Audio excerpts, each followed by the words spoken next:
All right, it's time for what would have been Random Rambling Wednesday. It's now Woke Wednesday. I'm Justin. Oh, and I'm JP. And we're the Podcasting Dead. If you're new to the channel, please stick around. We'll get straight to the conspiracy talk here in just a moment. But first, a little introduction of ourselves. We podcast about everything from The Walking Dead to supernatural things to conspiracy to downright kinky debauchery. Sometimes. Yeah. Most times. Sometimes. But JP here is a big fan of all things woke, I will say. He hates the term conspiracy, but, JP loves to try to pull back the curtain. There's such a negative connotation to it now, you know. It's like, ooh, conspiracy guy, right. So JP likes to pull back the curtain and kind of try to find out what's really going on, because we all know, there are things that go on that we're not aware of. But consider hitting that like button. It helps us out a ton. If you like what you hear, subscribe to the channel. We are now available on Spotify, and we've been saying that for a while. I finally got the RSS feed straightened out. You can find these on Spotify. If you have trouble finding our name, we just joined officially last night, so it's a little harder to find us by name. Search for the name of the episode, and that'll take you more straight to it.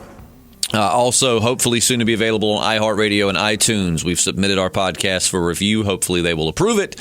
And also on SoundCloud and CastBox. So we're trying to give you lots of different options. Some folks don't want to listen on YouTube. Some people wish they could download it, listen to it offline later, stream it, whatever. So lots of options there. And finally, I promise we're about to get into it, but our Patreon. We're really starting to work up there, and it's awesome. We were just sitting here going through prices. Last night and this morning, we've been talking about pricing for certain things for the podcast with the patrons. So we are looking into merch that we want to give back to you, exclusive content that might be on there within the next day or two. Like in advance, we've been talking about doing the Supernatural podcast. What we might do is for patrons, put it out a week or two early. For the patrons, and then, of course, release it to our other viewers, later on. But whether it's $1 to $20, every little bit counts. Just go to patreon.com and search for the Podcasting Dead. But anyways, I'm going to shut up and let us get to it. JP, you are the orchestrator of these woke podcasts. What are we discussing today? Well, like I said, the big overarching theme I want going in is just social engineering, how the powers that be shape our reality. They mold it into what they want us to think, believe, for their own, oftentimes nefarious purposes. And by powers to be, you mean like just powerful people, not necessarily like the government, just people. Well, they have tentacles. Think of Hydra. There's just tentacles in everything. You know what I mean? Hydra is kind of scary how realistic the concept of Hydra actually is. Not that necessarily they're like neo-Nazis, but that there are secret organizations that could just dig their roots into like the CIA and the Congress and all of these other places. Oh, yeah, man. A lot of times you just have to follow the money, see who's at the top of the money pyramid, and that's where you find your power structure, be it the Rothschilds or whatever. So social engineering. So what are we talking about as far as are we going to go through? Are you going to give us some examples? Do we have a specific thing that we're going into? Yeah, well, I figured we'd kind of just pluck down on one thing. I know not last week, maybe the week before, you were kind of intrigued with the dinosaur fraud and all that. Yes. And we'll just kind of skim the surface, because I've done some research through some independent, research. So we're going to talk about dinosaur fraud today. Talk about some dinosaurs. Dinosaurs. Yeah, some dinosaurs. That is awesome. Not the mama. So yes, all right. So start at the beginning. Tell me about the great dinosaur fossil hoax, because you were telling me that sometimes the fossils, like they're actually just regular animals. Yeah, man, and a lot of these fossils, they'd pull bones they found, from different continents, literally, and piece them together once they got them all in one place. So it's not like they were making these big, like Jurassic Park, we think of, oh man, they found this huge, complete skeleton, and they're unearthing it and brushing it off, and that was rarely the case back then. In fact, I think the first reported find of dinosaur fossils, it was like in the Western Territories after the Louisiana Purchase, basically just some unidentified teeth, and they just built an entire new creature around it. And what do you think the reason for that was? Just to get attention? Like the person that found it was just like, hey, I'll get lots of fame if I discover a new species or something to that effect? The term dinosaur was coined, from what I understand, in 1842. Okay. I hope I'm not fudging my date, but basically it was a knight, and we're not talking about like Sir Lancelot type of knight. He was basically a janitor. Right. Because, I mean, you could be knighted, but, by and large, if you were Sir Justin Lloyd of York, you were basically a servant of the house that knighted you. So, I mean, it didn't, necessarily imply that, like I said, you were out here slaying dragons and everything. You were just there to, do what you were told, more or less. And I'm sure there's a lot of people who know a lot more about, history from this period than me. So, I will. And knighting. We got a lot of listeners in the UK. Let us know more about knighting. Yeah. Have you been knighted? If so, can you knight me? Man, can you imagine? That'd be cool. Anyways. You're right. I actually just fact checking, because we want these to be as close to accurate as we can as far as. And you're right. Dinosaur fossils were first recognized in the 19th century. In 1842, paleontologist Richard Owen coined the term dinosaur. Yeah. So look at you, man. JP is on point. If you're a longtime listener, you got to understand. I feel like a proud papa right now. I get something right every now and then. We've wanted this woke podcast for so long, and JP is delivering, and he's got his facts straight. I love it. I got a few. But anyway, this fellow, this is roughly a decade or so before Charles Darwin's The Origin of Species came out, So basically, they're trying to shape this whole, evolution idea. And there's a lot of things they're trying to put into it. And before this, there's people who try to derive it from different sources, but before this, there was no real historical record of fossils being found or, dinosaurs or anything. And of course, people try to say, well, the whole reason for the myth of dragons or giants or whatever comes from people finding dinosaur bones and not knowing what they were. And that's kind of trying to derive a myth from a myth. And I don't know, it's very contrived in my estimation. I think a lot of times, well, for one thing, and we won't get into giants today, I think But I want to, maybe someday. Yeah. We absolutely can. There's a lot of evidence out there for the existence of, giant people. We've already, scientists have said, there were straight up, hobbits in prehistory. There were humans of that stature. So I think giants is a whole other. So would you say that you think the existence of giants is more plausible than the existence of dinosaurs? Oh, yeah. Yeah, absolutely. So giant humanoids, or were they giant? I say humanoids just to basically, to kind of just something human-like, but were they essentially humans? Well, you gotta think of how many, subspecies in the human family, there is. There's so many different, what do you call them? Like I don't know if it'd be different species, but kind of like, you got Neanderthal and you got the Cro-Magnon and all this kind of stuff. So,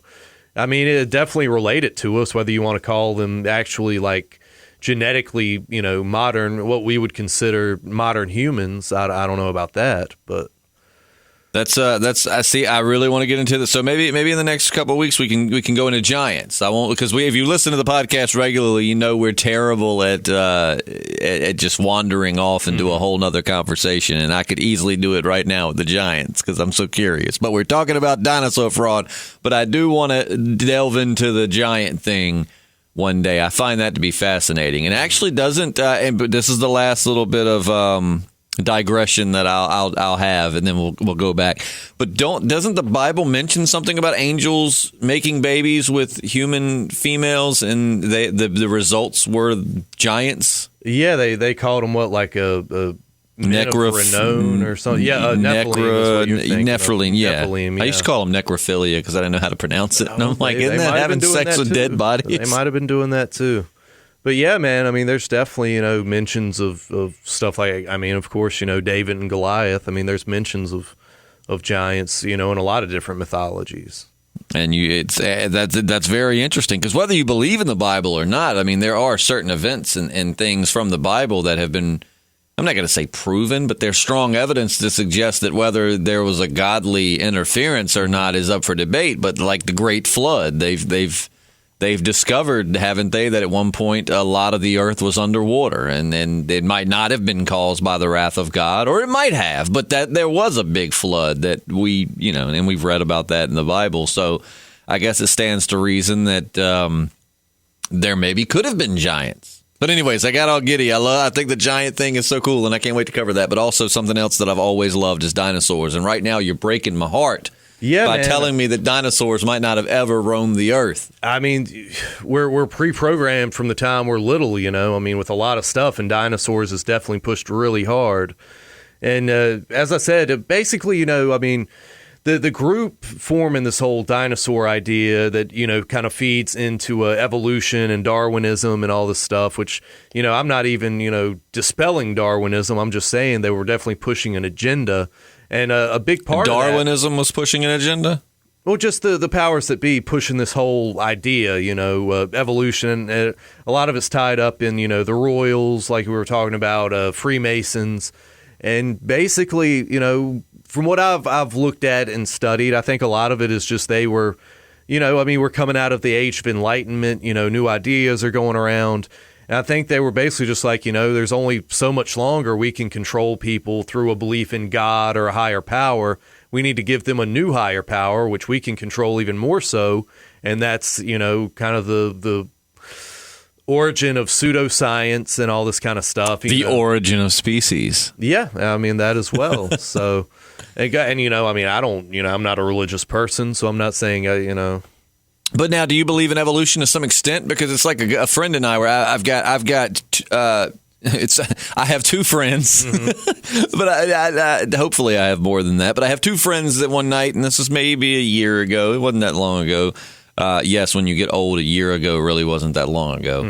We were sitting on my deck having a few beers and just talking, and we got in. And these are two people I can discuss religion and things like that without feelings getting hurt, and we can actually have very rational discussion. And we were talking about religion, and you've got one of them is very religious, and then the other one, I think he believes in God and the whole Bible concept, but I don't think that he's not as steadfast in it. It's kind of like, yeah, it's there. He kind of believes it, but it's not something he gives a lot of thought. Whereas the other guy, I think, gives it a lot more thought. And we were talking about evolution, and, I was like, I just feel like, there are a lot of different layers to evolution. And I feel like I don't necessarily know that it's all right, but I do feel like there are some examples of evolution that are just pretty concrete. You know what I mean? Just kind of, if you don't use it, you lose it type deal.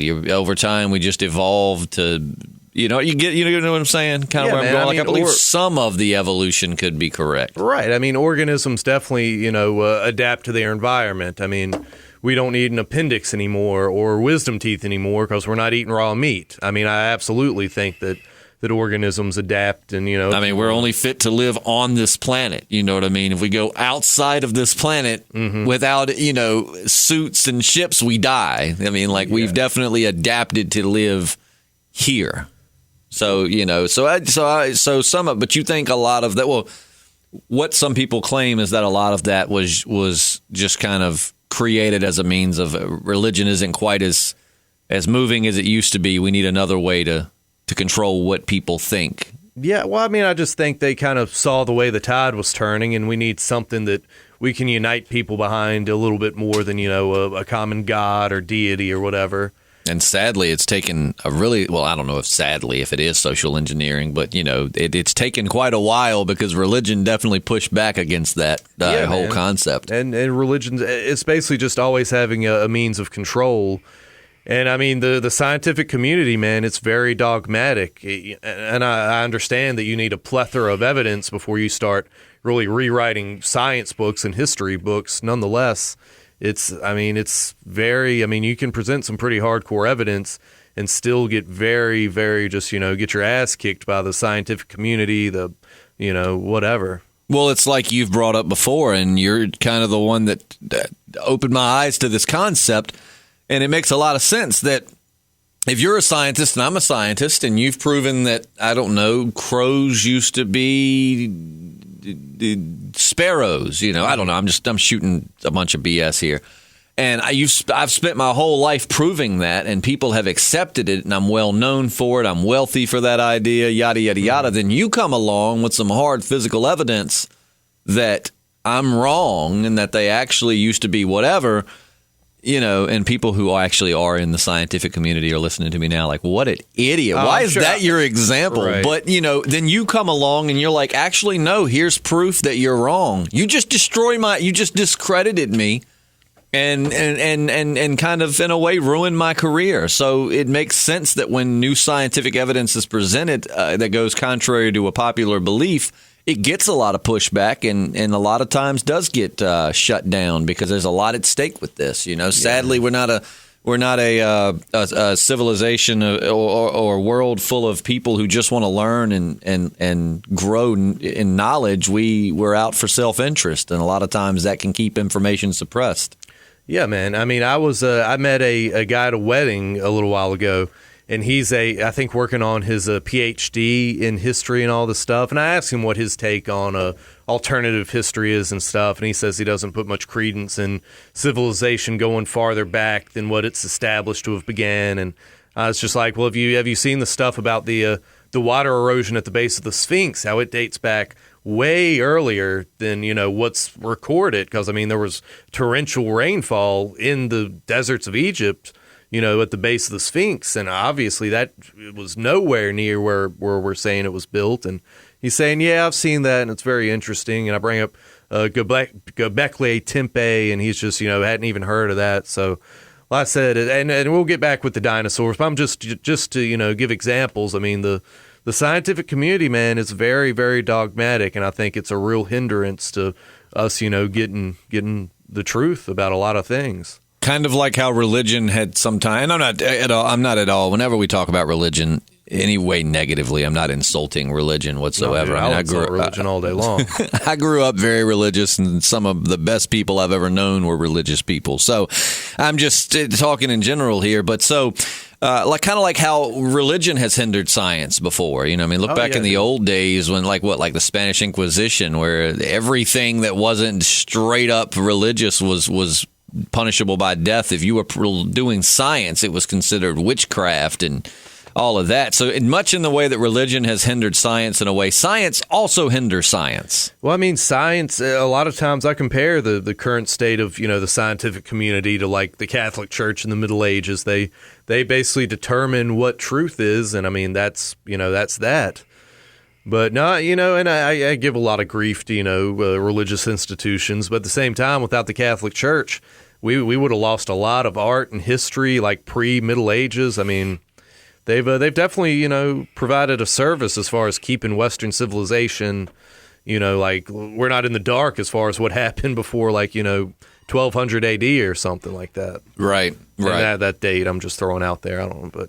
So back to the dinosaurs. Yeah, man. And basically throughout the 1800s, you've just got and I think Mark Twain, you can Google it. He even said something like just a gold rush of, shysters digging up bones, And like I said, a lot of them, for one thing, I'm not so sure, and I've looked into this, that a complete dinosaur skull has ever been dug up, I mean, supposedly there's been teeth and jaws and all this stuff, but you just got these guys out there in the 1800s just finding big old bones and putting them together. And, I mean, you can look at how they're different iterations, and they kind of sort of fudged it a little bit as they went along, but right. I mean, there was a lot of shisty stuff in the 1800s because I mean, it's not like you could fact check people. I mean, look at Mormonism. That's a whole bucket of crazy that came out of the early 1800s. Mark Twain once said, "There is something fascinating about science. One gets such wholesale returns of conjecture out of such a trifling investment effect." Mm-hmm. But I was trying to find something about but scientists, it has something to do with dinosaur teeth, and Mark Twain. But so what do you, so I mean, let me see. Yeah, like I said, he was very very skeptical. I mean, he knew how many shysters were out there. I wish I could think of a better word than shyster, but it really was a heartbreaking thing.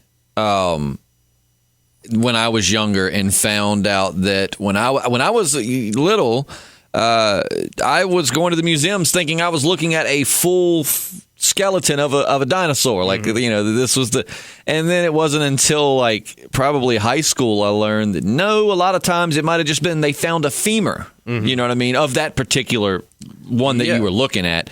And maybe they know what the skull looks like from other finds and stuff. But it could have been just like a femur and a foot, and they cast the rest of it to show you what it would have been like completely. And I just remember that was a very a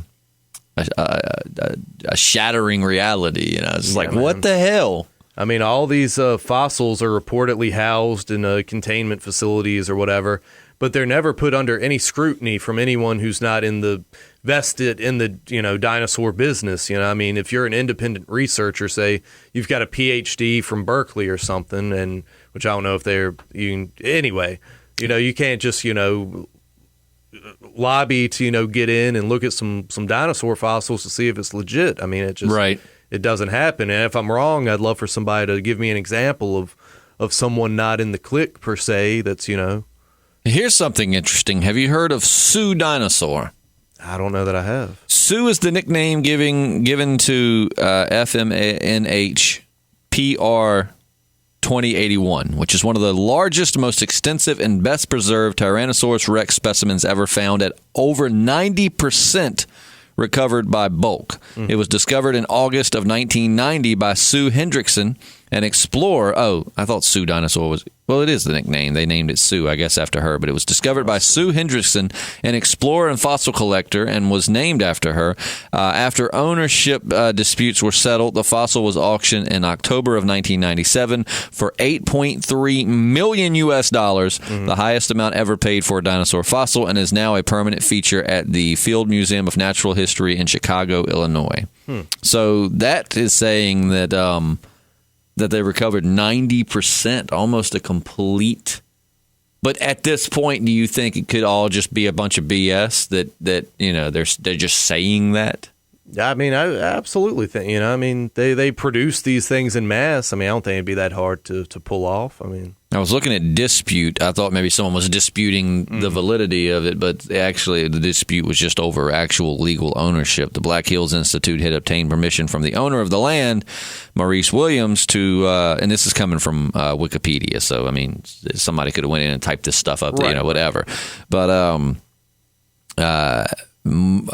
Maurice Williams to excavate and remove the skeleton, and had, according to Larson, paid Williams $5,000 for the remains. Williams later claimed that the money had not been for the sale of the fossil, and that he had only allowed Larson to remove and clean the fossils for later. So blah, blah, blah. So I thought it was going to be somebody was disputing that this was a real dinosaur, but actually it was just a dispute, as humans tend to do. We just were arguing over, that's mine. No, it's mine. Close examination of the bones revealed that Sue was 28 years old at the time of death, the oldest T-Rex known until Trix was found in 2013. I guess Trix is another T-Rex. A Nova episode said that the death occurred in a seasonal stream bed, which washed away some small bones. Convenient, right? During life, this carnivore received several injuries and suffered from numerous pathologies. An injury to the right shoulder region of Sue resulted in a damaged shoulder blade, a torn tendon in the right arm due most likely from a struggle with prey, and 3 broken ribs. The damage actually healed, though one rib healed into 2 separate pieces, indicating that Sue survived the incident. The left fibula is twice the diameter of the right one, likely a result of infection. So Sue had a rough life if she was actually really a dinosaur. Original reports of this broken bone were contradicted by the CT scans, which showed no fracture. Multiple holes in the front of the skull, blah, blah, blah, blah, blah, blah. That Sue the Dinosaur, you know who I bet financed that operation? Who's that? Steven Spielberg. What year did Jurassic Park come out? That's why I love this. That's why I love this. Oh, that's why I love this podcast so much. That's awesome. I knew you. I was sitting over there as I'm reading this, because you got to understand, to the listener, if you're new to this, I'm going to play at times devil's advocate, because I feel like just a straight up pitch podcast where we're just trying to convince you of something is, I mean, you got to have some kind of questioning of it, right? The whole point of this is to question what you know. So how what's the word I'm looking for? How ass backwards would it be if we didn't question the things we were talking about? But I knew that as I was reading that JP was over there formulating something, and that's genius. I didn't. What 94 Jurassic Park might have come out, something like that. That's genius. Let's see. She was discovered. What did I say? In 1990. Mm-hmm. Yeah, discovered in August of 1990. And let's see, when did Jurassic Park come out? Let's see when the movie came out. Jurassic Park movie release date. I mean, when you're in the dinosaur business, I mean, you got to, get funding, right? You got to keep attractions on the books. June the 11th, 1993. So not even quite 3 years after that, Jurassic Park comes out. Let's see when the book came out. Jurassic Park book release date by Michael Crichton, however you say his name. When was this released? Oh man! Now hold on. We're ready for this? Yeah. Sue was discovered, we said, in August. Jurassic Park by Michael Crichton. Do you know how to say his last name? I've never known how to say it. I've read a lot of his stuff. But his book came out in November the 20th of 1990.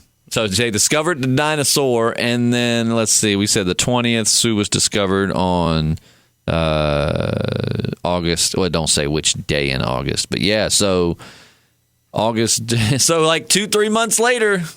Yeah, the book comes out. I'm sure it's just coordinated propaganda. Steven Spielberg wanted to make a.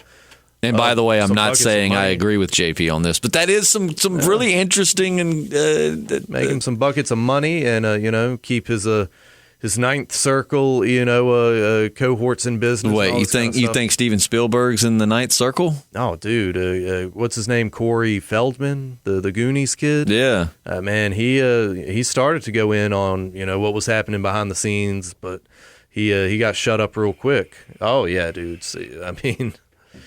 Steven Spielberg's made some of my favorite movies, but he's no Boy Scout. That much I can tell you. So that's it, because I knew as I was reading that, I'm like, JP is over there. I see the wheels turning. He's thinking of something. So you think something like this could have just been actually like a stunt to get people kind of unknowingly hyped for the upcoming book and then movie a few years later? I mean, I just think it's all, getting poured into the same pot. It's just like, we were talking about the Catholic Church in the Middle Ages to keep people convinced and still paying their tithes and all that stuff. I mean, you come up with relics, like this saint's, like severed hand that's never aged in 500 years. I mean, you got to keep the attractions rolling out, especially if you're getting ready to make this big dinosaur push. And I don't know what else was going on in the world at that time, if they were trying to, if the creationism versus evolution argument was hot in schools. I remember that, when we were in school. Mm-hmm. But, I mean, I think it's just all about pushing a certain agenda, which, by the way, I'm not saying creationism should be taught in school at all. But yeah, man, like I said, I just, for me. You think it should be an option? I mean, I think it should be taught, like, as far as, like, world religions go. I mean, I think you should be made known of the idea, but I don't think it should be taught in science class. Like with my daughter, man, I told my girlfriend I really want to let her get old enough to decide what it is she wants to do, not just instantly throw something on her like, here's what I mean, I think that's the nature of humanity, is to question and to grow and explore and learn, instead of just like, here's what you'll believe. Here's, you know what I mean? Like, But I'm looking up, let's see, I'm trying to find some stuff on dinosaur fraud. But so at the heart of this, why was the idea of dinosaurs ever put forward then? Just to further the, like I said, the evolution thing, and their whole point, like I said, to sort of make a cult of pseudoscience to basically, form the next great belief system. And that goes into the Freemasons and the G in the middle, gravity and all that stuff. And that, like I said, we won't go into the whole thing, but dinosaurs was just another piece of the puzzle.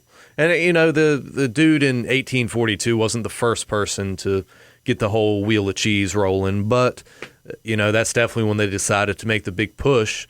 And you look at a lot of these people finding bones and the early fossil finds, like I said, just out of nowhere, it's just a gold rush of dinosaur fossils popping up, and a lot of these monsters they're creating. Like I said, they're finding bones in Asia and putting them with bones they found in Africa or whatever, So right. You go back, and I mean, there's a lot of more specific examples. I don't have a ton of names in front of me, but.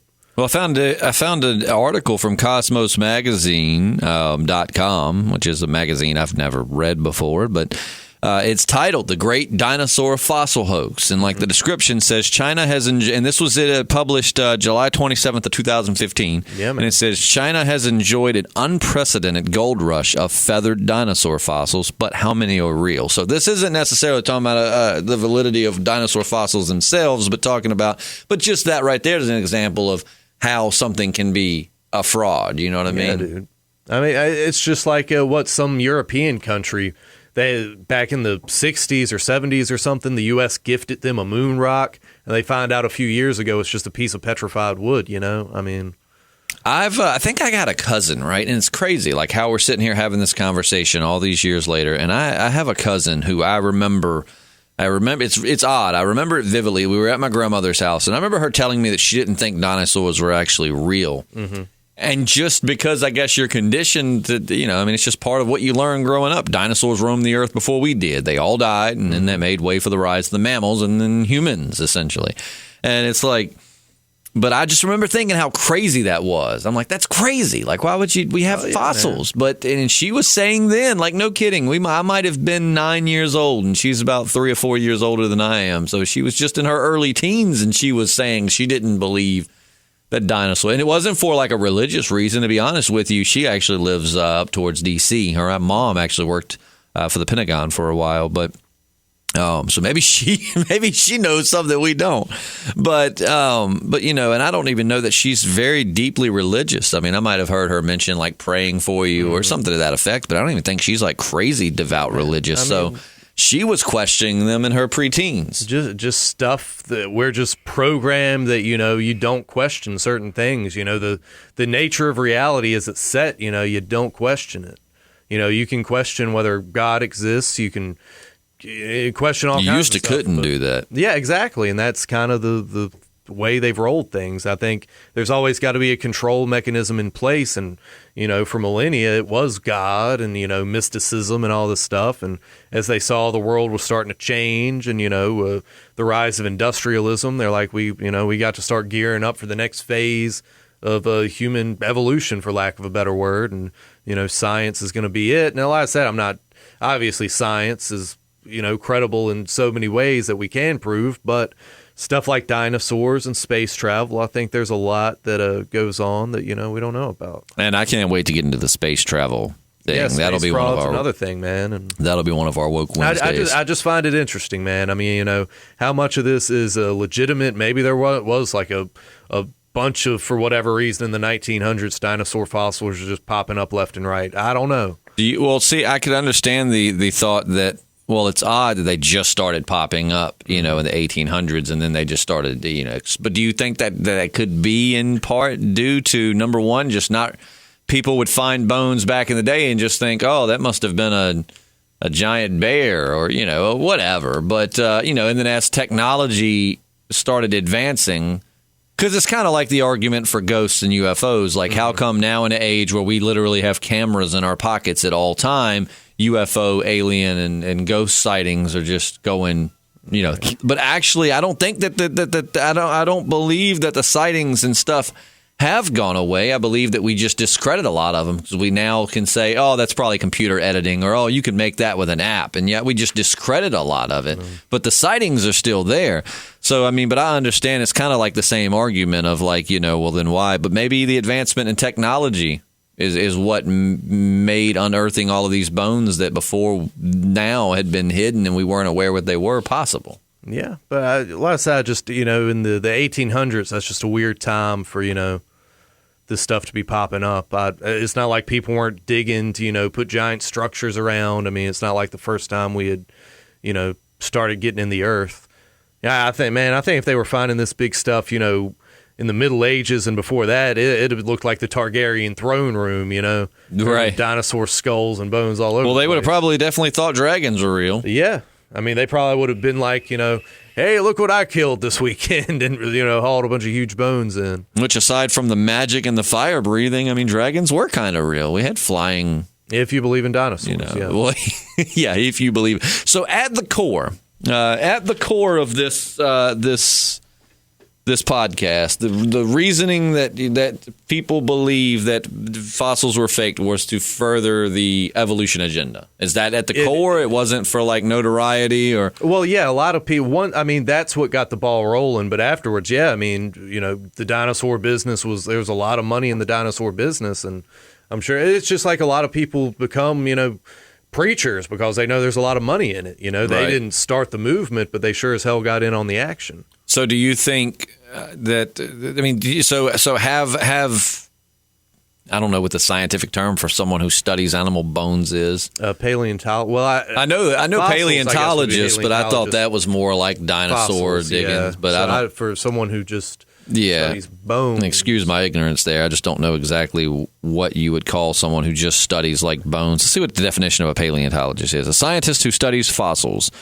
But someone who knows bones in general, have they ever come forward to be like, hey, I want to test these bones, or hey, I've tested these bones, and this isn't from a T-Rex, this is from like an elephant or a mammoth? Well, like I said, from what I understand, just independent researchers aren't really allowed around any fossils or any of these, quote-unquote facilities where they're housing fossils. So I don't know that there's. I think it's just So to your knowledge, no person who has the ability to examine the fossils and knowledge of bones has been allowed to study them to ensure that they are in fact actual dinosaur bones. Well, all been like the paleontologists and the dinosaur experts. For one thing, I'm sure if you went to say like the Smithsonian was like, I'm a cryptozoologist, all this stuff, I want to examine these bones to get to the bottom of this. You'd be a laughing stock throughout the community. I mean, that's probably like career suicide to even attempt to do that, for one thing. Right.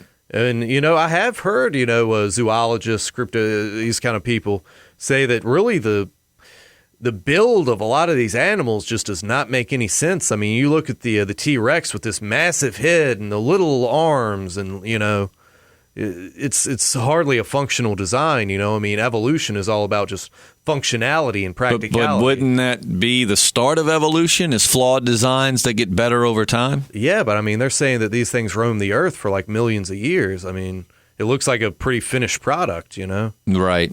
And like the Brontosaurus with the But hey, it has to start somewhere, right? They say we climbed out of the water and started breathing and then worked our way up. So who's not to say dinosaurs weren't just like a part of evolution, just these animals. And that's why the T-Rex had an oversized head and tiny little arms. And going with what you're saying, I mean, maybe that was just a step in the evolution. Yeah, but like I said, just for that to be like the finished product for like, thousands, millions of years or whatever it was, it seems like that'd just be a genetic thing that would just kind of got weeded out, Right. And like I said, I'm hey, it did. A meteor smashed into Earth and boom, said that is not I guess God was like, hey, that is not the design I wanted. Let's wipe them out. Well, my boy Riley Martin said that the Biavians actually got rid of the dinosaurs via nuclear weapons to make room for for warm-blooded mammals. Right. But that's neither here nor there. So my guy Riley Martin, a big guru of mine, God rest his soul, he was a dinosaur believer. But he thought the Biavians, who have a mothership around the rings of Saturn, they wiped them out with nukes. That's an alien race? Yeah, the Biavians. They're one of the 7 intelligent species aboard the Great Biavian Mothership out towards Saturn. I've got my Biavian symbol, so if the world reaches terminal saturation, I got my ticket for the mothership. Oh, God. It was only $35. So what and this is what, and not everything that we discuss here on this podcast or that JP discusses or whatever, as JP said it many times, it's not necessarily saying that he believes it. It's just exploring the possibility of something not being what you thought it was. Now, on a scale of like 1 to 10, what would you say is your thoughts on the like a 0 being dinosaurs were absolutely real, 10 being it was a full-fledged hoax? Where are you on that spectrum? I'm somewhere in the middle, man. I'm not smart enough to say yay or nay. I'm not smart enough or studied enough. But But as I've said before, I certainly believe in the possibility of the big lie, just a lie big enough to completely distort, the reality of reality, whether it's the shape of the earth or, what came before humans dude, there's certain people who think like the history of the Middle Ages. There's stuff out there that they think we're like the actual date is 200 years earlier than what we think it is. Like a big chunk of the Middle Ages was just made up. You've told me about that before. Yeah, man. Like I said, I don't think we should take anything at face value. I think you should, constantly be questioning and studying up. Don't believe conspiracy stuff just because it's a sexy idea, do the research and come to your own conclusion. I didn't come to any conclusions. As I said, I definitely think that it's easy enough for them to lie to us, and they can lie to us about this. They can certainly lie to us about that. And when they lied to us about that, 200 years ago, it can certainly have snowballed into what we believe to be, absolute truth now, be it dinosaurs or around Earth or whatever. Right.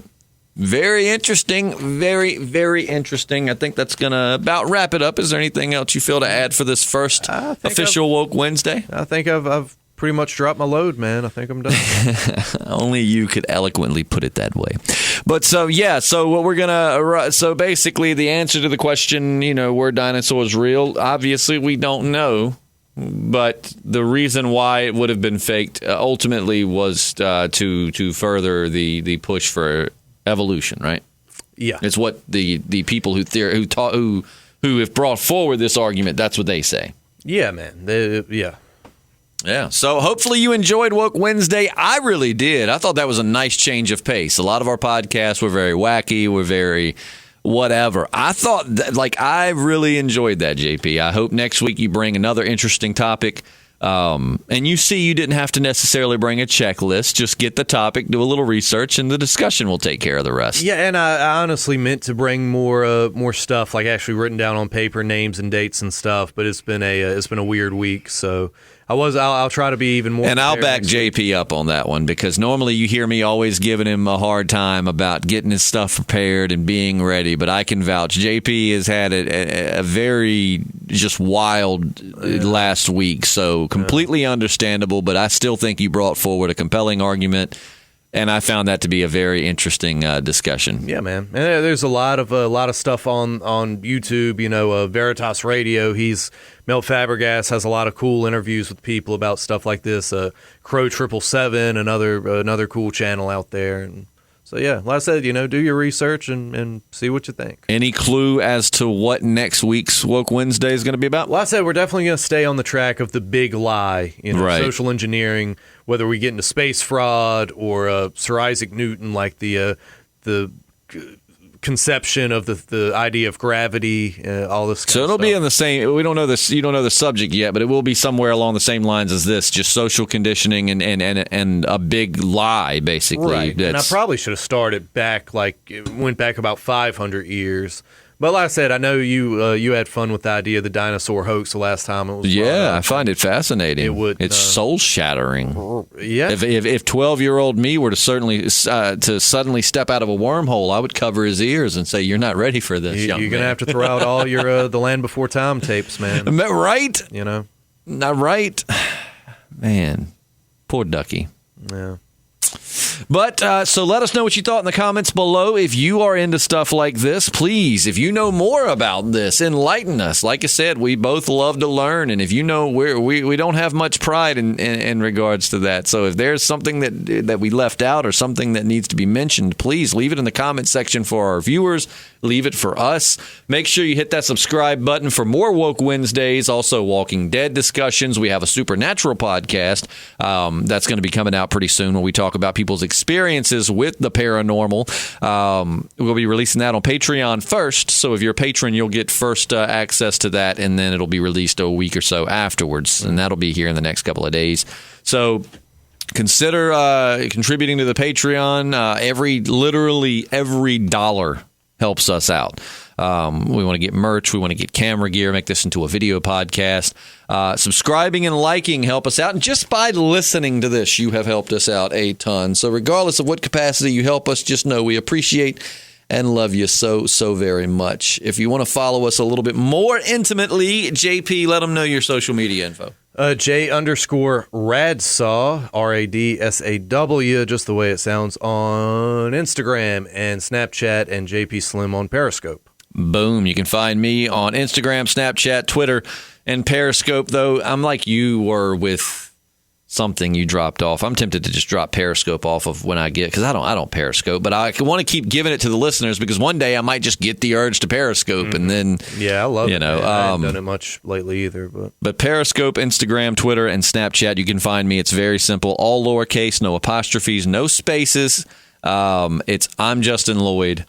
All basically just one word and 2 L's in Lloyd. So find us on social media, and also look for the Podcasting Dead on Twitter, Facebook, and soon Instagram. I believe that's about it. So we will catch you tomorrow for Mail Call Podcast. Don't forget to go to our last week's Mail Call, or even in this video, just make sure you hashtag it Mail Call so we'll see it, and ask us your questions. It can be about this podcast. It can be about other podcasts, The Walking Dead. It could be about our personal lives. We don't care. Leave a question, and we'll probably give you an answer. Yeah. And so until tomorrow, I'm Justin. And I'm JP. And we are the Podcasting Dead.